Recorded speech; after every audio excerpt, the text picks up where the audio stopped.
कभी कभी सबूत का सिर्फ एक टुकड़ा ही काफी होता है फिजिक्स के तमाम कवानीन को चैलेंज करने के लिए। आज हम एक ऐसी ही वीडियो का तज्जिया करेंगे जो एक पायलट ने रिकॉर्ड की। ये कहानी है रानी कोट यूएफओ फाइल की और इसके अंदर छिपे एक नाकाबिले यकीन राज की। ये अल्फाज उसी पायलट के हैं जो इस पूरे मुअम्मे के मरकज़ में है। मतलब ये कोई सुनी सुनाई बात नहीं है, ये एक बराह रास्त तजुर्बा है। और हम कदम ब कदम देखेंगे कि उसने क्या देखा और उसका क्या मतलब हो सकता है। सोचें, एक अकेला पायलट, एक कदीम वीरान वादी और एक कैमरा जिसने वो मंजर कैद कर लिया जो इंसानी आंख से ओझल रह गया। यही तीन चीजें मिलकर एक ऐसी हैरानकुन कहानी बनाती हैं जो रानीकोट के आसमानों में पेश आई। तो बात शुरू होती है 1 नवंबर 2025 से। जगह है सिंध में मौजूद कदीम और बहुत बड़ा रानीकोट किला। अच्छा, तो सीन कुछ यूं है कि एक शौकिया पैरामोटर पायलट शाम के 4:15 बजे अपनी मामूली परवाज पर था। मौसम बिल्कुल साफ और पुरसुकून था। उसके पास 2 कैमरे थे, एक गोप्रो और एक इंस्टा 360, जो सब कुछ रिकॉर्ड कर रहे थे।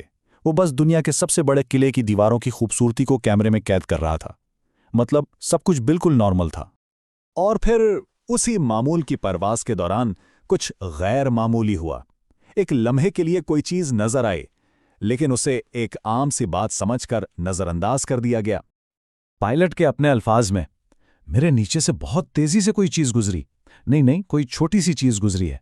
कोई परिंदा था क्या यहां? उस लम्हे की जो हल्की सी घबराहट थी, और फिर फौरन ये सोचकर जहन से झटक देना कि अरे कोई परिंदा होगा। ये सब कुछ उसकी रेडियो कम्युनिकेशन में रिकॉर्ड हो गया। और यहीं से मामला दिलचस्प हो जाता है। जो पायलट की आंख ने देखा वो तो बस एक लम्हाती झलक थी, जिसे आसानी से परिंदा समझ लिया गया। लेकिन कैमरे ने जो रिकॉर्ड किया ना, वो बिल्कुल अलग कहानी सुना रहा था। कैमरे में एक नाकाबिले यकीन तेज रफ्तार चीज कैद हुई थी, और वो भी एक नहीं बल्कि 2 बार। जब पायलट घर पहुंचा और उसने सुकून से वीडियो देखी तो ये एक सादा वाक़े से निकलकर एक डाटा पर मबनी तज्जिये में बदल गई। उसने फ्रेम बाय फ्रेम उस फुटेज का जायजा लेना शुरू कर दिया। अब असल सवाल ये था कि क्या वो वाकई कोई परिंदा था या कुछ और इसी एक सवाल ने उसे इस वीडियो के गहरे तकनीकी तज्जिये पर मजबूर कर दिया। इस तज्जिये को समझने के लिए ना कैमरे की सेटिंग्स को जानना जरूरी है। वीडियो 5 के रेजोल्यूशन पर 30 फ्रेम्स फी सेकंड की रफ्तार से रिकॉर्ड हुई थी। इसका मतलब यह है कि हर फ्रेम सिर्फ 0.033 सेकंड का है। मतलब पलक झपकने से भी कहीं ज्यादा तेज। तो उसने क्या किया? तरीकाकार बहुत सीधा था। पहले उसने वीडियो से वो फ्रेम्स निकाले जिनमें वो चीज नजर आ रही थी। फिर गूगल अर्थ की मदद से ये देखा कि उसने कितना फासला तय किया, और आखिर में 2 लगातार फ्रेम्स के बीच उसकी रफ्तार का हिसाब लगाया। और जो नतीजा सामने आया वो वाकई होश उड़ा देने वाला था। सिर्फ एक फ्रेम के वक्फे में, यानी महज 0.033 सेकेंड्स में, इस चीज ने 120 मीटर का फासला तय कर लिया था। और जब इस फासले को वक्त पर तकसीम किया गया तो रफ्तार निकली 3600 मीटर फी सेकंड। ये आवाज की रफ्तार से 10 गुना से भी ज्यादा है। अच्छा, इस रफ्तार को जरा आम चीजों से मुवाजना करके देखते हैं। दुनिया का जो तेज तरीन परिंदा है फैल्कन, वो 88 मीटर फी सेकंड की रफ्तार से गौता लगाता है। इंसान का बनाया हुआ तेज तरीन तैयारा SR-71 ब्लैकबर्ड 1200 मीटर फी सेकंड तक पहुंचा है। और रानीकोट में नजर आने वाली ये चीज, ये 3600 मीटर फी सेकंड की रफ्तार से उड़ रही थी। लेकिन बात यहीं खत्म नहीं हुई। ये मुअम्मा उस वक्त और भी गहरा हो गया जब पायलट को पता चला कि ये उस परवाज के दौरान पेश आने वाला इकलौता वाकया नहीं था। पहले वाकये के चंद ही सेकंड्स बाद वही चीज दोबारा गुजरी, लेकिन उस बार बहुत ही ज्यादा करीब से।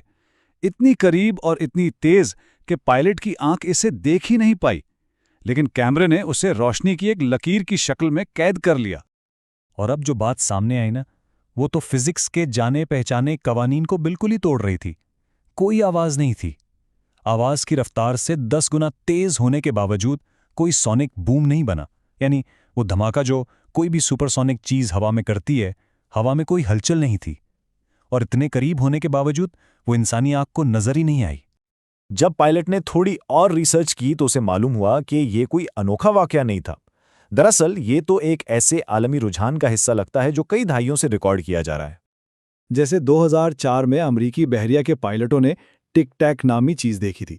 2016 में लेक सिटी में एक ड्रोन ने ऐसी ही तेज रफ्तार चीज को फिल्माया, और 2024 में तो पेंटागन के इदारे आरओ ने ऐसे सैकड़ों वाकयात की रिपोर्ट जारी की।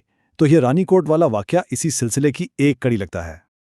वैसे आजकल इन वाकयात के लिए यूएफओ की जगह यूएपी की इस्तेलाह इस्तेमाल होती है, यानी अनआइडेंटिफाइड एरियल फिनोमेना।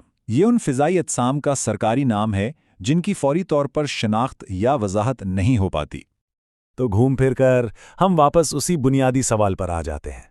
सबूत हमारे सामने है, हाई रेजोल्यूशन वीडियो में रिकॉर्डेड, लेकिन उसकी वजाहत वो हमारी समझ से बाहर है। पायलट का कहना बिल्कुल साफ है, ये चीज़ आंख से नजर आई, ये 2 कैमरों में रिकॉर्ड हुई, ये कोई वहम या आंखों का धोखा नहीं था। और उसका बुनियादी सवाल आज भी जवाब तलब है। आखिर ये क्या चीज़ थी जिस पर फिजिक्स के कवानीन लागू ही नहीं होते? और ये सिर्फ उसका सवाल नहीं, ये वो सवाल है जो ये सबूत हम सबको सोचने पर मजबूर करता है। तो ये क्या था? कोई माहौलियाती अजूबा, कोई नई किस्म की खुफिया टेक्नोलॉजी, या फिर कुछ ऐसा जो हमारी समझ से बिल्कुल ही बाहर है? हो सकता है हमें इसका जवाब कभी ना मिले, लेकिन रानीकोट फाइल जैसे वाकयात हमें याद दिलाते रहते हैं कि हमारे ऊपर इन आसमानों में अब भी बहुत से गहरे राज छुपे हैं जो दरियाफ्त होने के मुंतज़िर हैं।